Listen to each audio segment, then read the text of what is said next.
नमस्ते प्रिय साथियों। आज हम आपको कहानी सुनाएंगे एक धनी साहूकार और उसकी चतुर बहू की।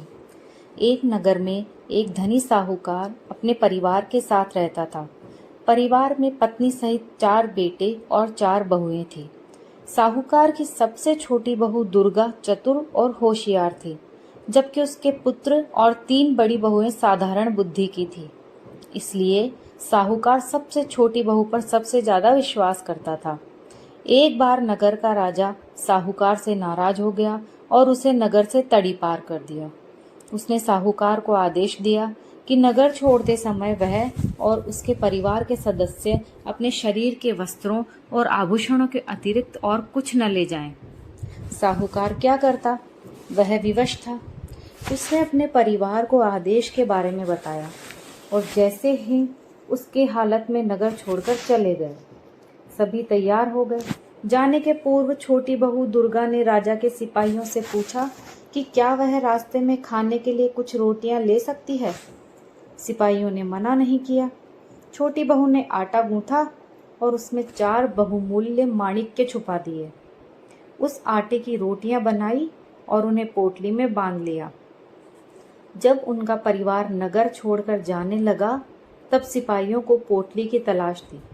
उसमें रोटियां देखकर उन्होंने कुछ नहीं कहा। साहूकार और उसका परिवार नगर से निकल पड़े।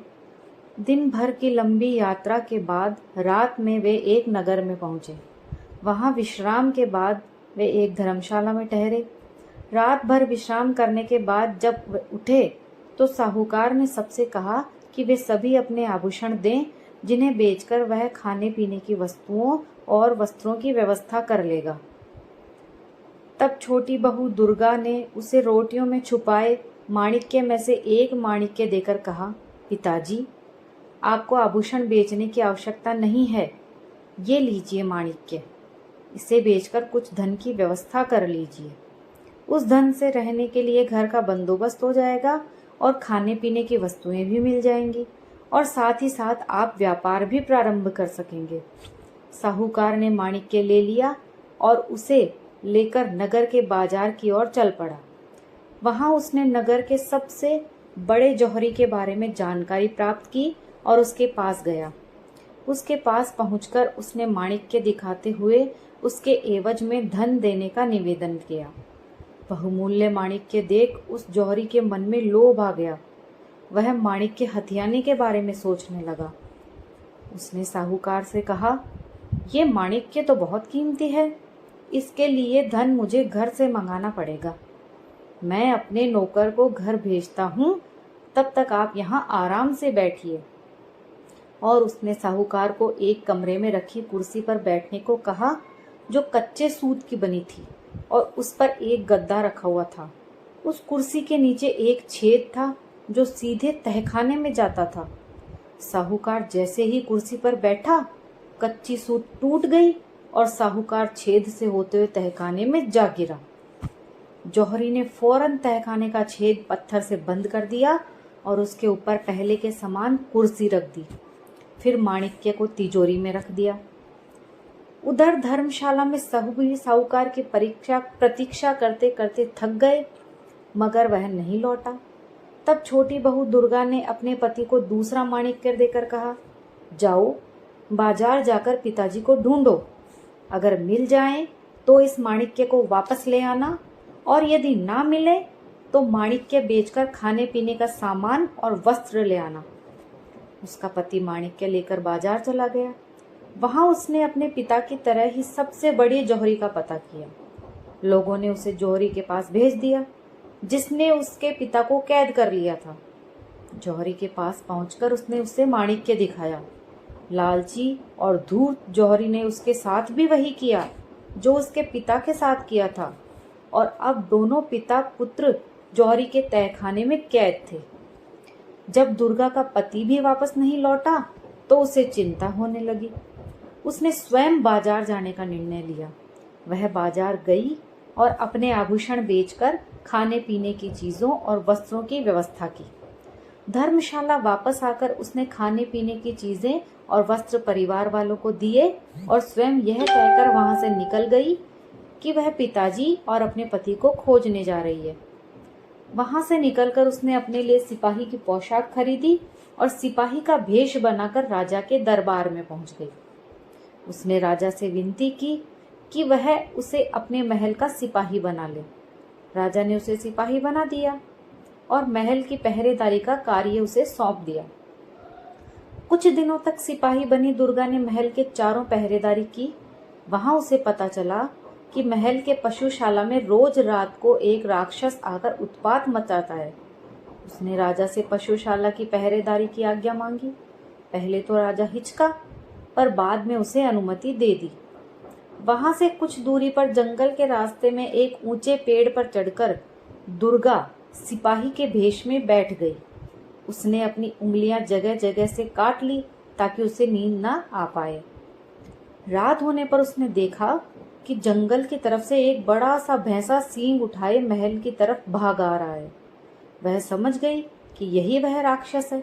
जैसे ही वह भैंसा उस पेड़ के नीचे से गुजरा जिस पर दुर्गा बैठी हुई थी, वह दोनों हाथों में तलवार लिए नीचे कूद पड़ी और सीधे भैंसे के ऊपर गिरी।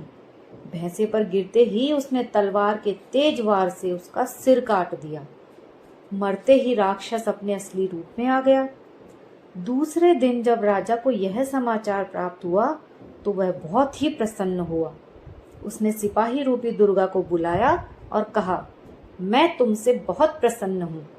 तुमने उस राक्षस से छुटकारा दिलाया है जो कई वर्षों से हमें परेशान कर रहा था। तुम्हें इनाम में जो चाहिए वह मांग लो। दुर्गा बोली, महाराज, यदि आप मुझसे प्रसन्न हैं तो मुझे इस नगर की रक्षा का भार सौंप दीजिए और मुझे अधिकार भी प्रदान कीजिए कि मैं यदि किसी अपराधी को देखूं तो उसे स्वयं दंड दे सकूं।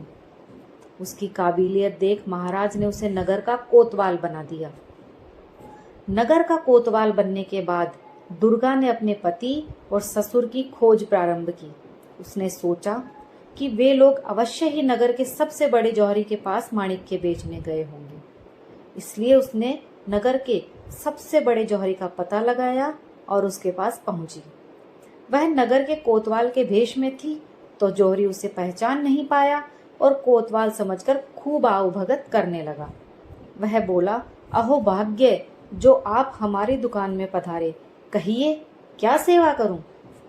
कोतवाल बनी दुर्गा बोली, महाराजा शीघ्र ही राजकुमारी का विवाह करने वाले हैं। उनके आभूषण के लिए हमें सुंदर और बहुमूल्य माणिक्य चाहिए। तुम्हारे पास हो तो दिखाओ।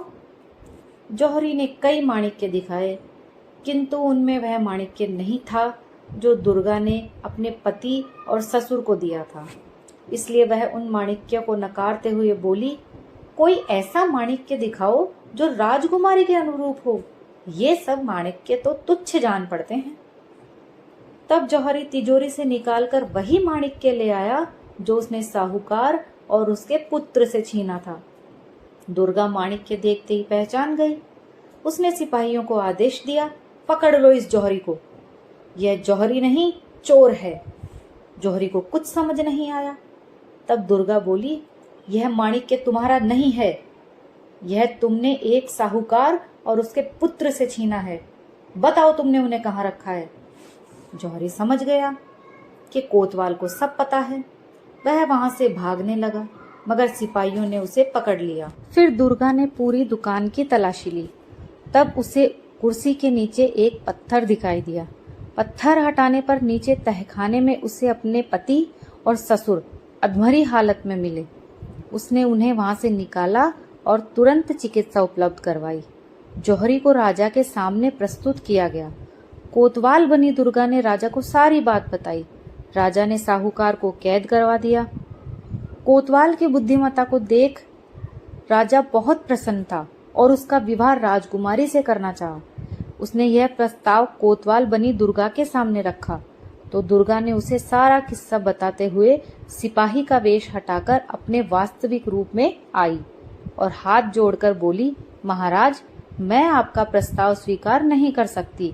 मैंने तो ये सारा स्वांग अपने पति और ससुर का पता लगाने के लिए किया था। मुझे क्षमा करें। राजा दुर्गा की बुद्धिमत्ता और बहादुरी देखकर चकित भी था और प्रसन्न भी। उसने दुर्गा को क्षमा कर दिया और उनके परिवार को अपने नगर में बसने की अनुमति दी। साथ ही साथ नया व्यापार प्रारंभ करने में भी उन्हें हर संभव सहायता दी। दोस्तों, कैसी लगी आपको हमारी ये कहानी? कहानी पसंद आई हो तो एक लाइक ज़रूर कीजिएगा, कमेंट्स में हमें ज़रूर बताइएगा, और अगर मेरे चैनल पर नए हों तो चैनल को सब्सक्राइब कीजिए ताकि मुझे और मोटिवेशन मिले और मैं आपके लिए बहुत अच्छी अच्छी कहानियाँ ला सकूं। धन्यवाद।